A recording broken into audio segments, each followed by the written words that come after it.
Hello, welcome to my channel Bloodshed Restorations. My name is Alex and today I've had enough of that Suzuki Carry van. I've decided it's curtains for the carry, quite literally. I will be showing off my seamstressing skills and hopefully amaze you all. I have bought a pair of curtains for £10 locally. And I plan on making curtains for the van. So if you hadn't guessed what I'm doing in this episode, it is actually making curtains for the van. I'll crack on with it and I'll show you what we're doing. So what I've done here is, I know they're not very level at the moment, is net curtain wire, simple as that, hooks, clip straight on, bit stretchy so you get a bit of tension. Above and below. So what I'm going to do is get the curtain and make a single curtain that will be removable, because to be honest I don't really want curtains up here all the time. I am going to get some window tint for these just to add a little bit of privacy, not that there's anything in here worth watching for, but you know, you never know. That will be coming at a later point. That's still flying its way through the post towards me. So we'll get that done. I've never done it before, so we'll wait and see how much of a cock up I make of it. And what I've got here is an extendable curtain pole. I've temporarily fitted these up here. I'm not sure whether I'm going to keep them up there or not. Just by turning it, eventually you get it to the right level.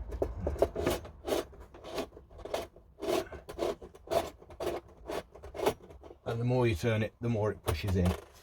I did go down the route of getting these pipe clips that clip around it, so I'm not sure whether I'm actually just going to go screw those to the roof and put the curtain there, or just slide the curtain on. It's going to be one of those I'll decide when it happens moments, but either way the curtain's going to drop down obviously here, so it's all fully enclosed. And the rear tailgate window as well, not too sure how I'm going to do that, but again we'll cross that bridge when we come to it. Back to some sewing.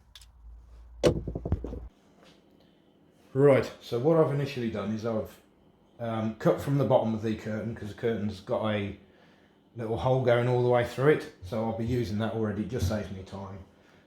I've cut the curtain larger than I want to, because to stop any fraying I've ironed the edges over, and then I will put a seam in there and there.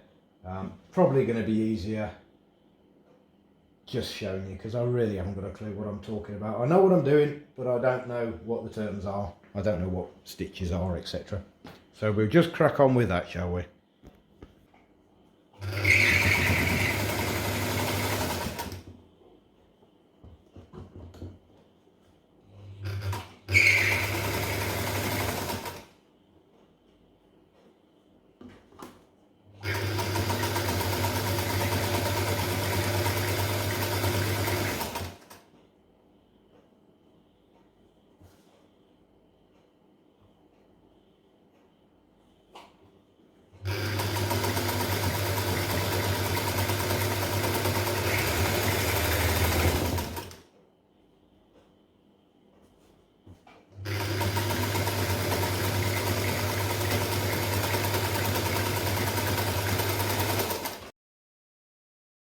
I had a few technical issues with the very vintage sewing machine, but that seems to have been rectified now. I didn't think you'd appreciate all the swearing that went along with it. Side windows for curtains are done on both sides, and the main bulkhead one, which I suppose what you would call it, is also done. Just finished that off. I've decided to go for these type of sort of slot in mounts. Done them a bit of an angle, but it seems to be holding up quite well. I may at some point look at getting a little bit of extension of curtain to go on the top there, just to keep the remaining daylight out, but in all honesty I don't think it's going to make an awful lot of difference. So I'm quite pleased with those. The rear window is still to be done, but I'll just get in and close the door and show you what it looks like so far.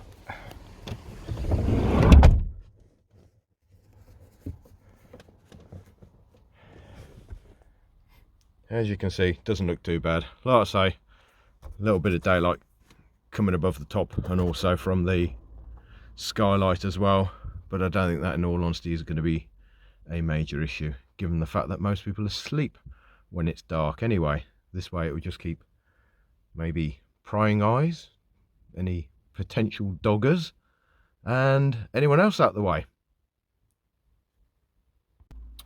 What I've decided to do today, given the fact that the weather's so awful, is work inside, and that basically entails me giving the windows some window tint. I've done the one already as a trial and that seemed to go okay-ish. It was all there. So basically the first thing you've got to do is clean the window down, which I've already done. Then you give it a good spray with solution of water and washing up liquid, which is what's in there. Very small part of washing up liquid to about a pint of water or so, probably a little bit more in my case. Give that a good spray on the window, which I will do. So what you do then is you take the outer film side of the tint off, and the adhesive side is then put against the window like that. And the reason that they put the water in there is to stop it sticking too much, and also so you can move it around as well. It's a bit fiddly separating it.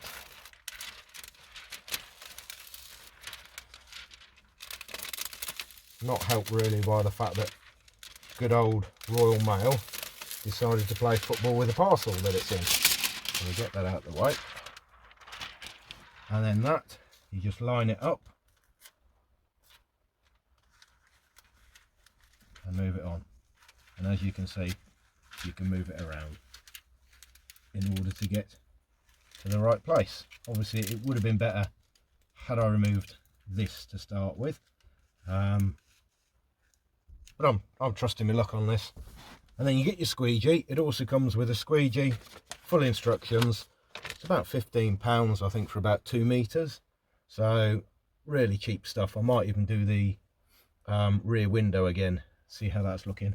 But once you've got it all lined up, you just squeegee as much as possible to get rid of all the excess water.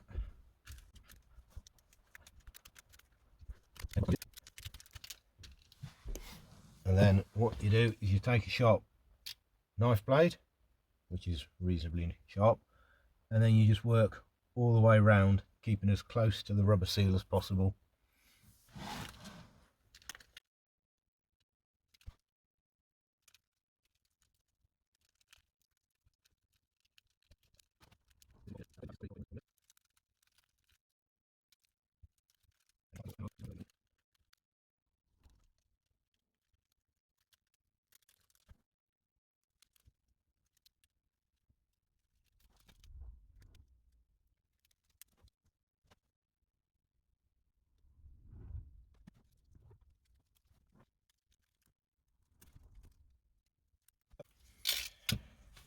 I'd like to say I made that look easy, but I don't think I did.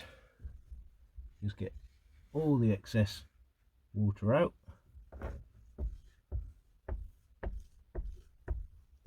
And then apparently you leave it to dry.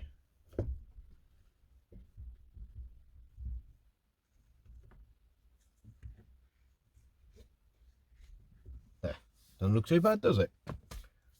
Don't think I'll be making a living out of it though. And there we have it from outside. As you can see, a lot more privacy for all involved.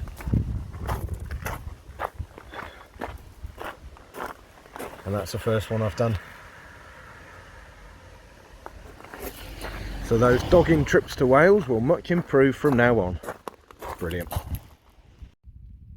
Thanks for watching. Hope you enjoyed this episode of the Suzuki Carry build.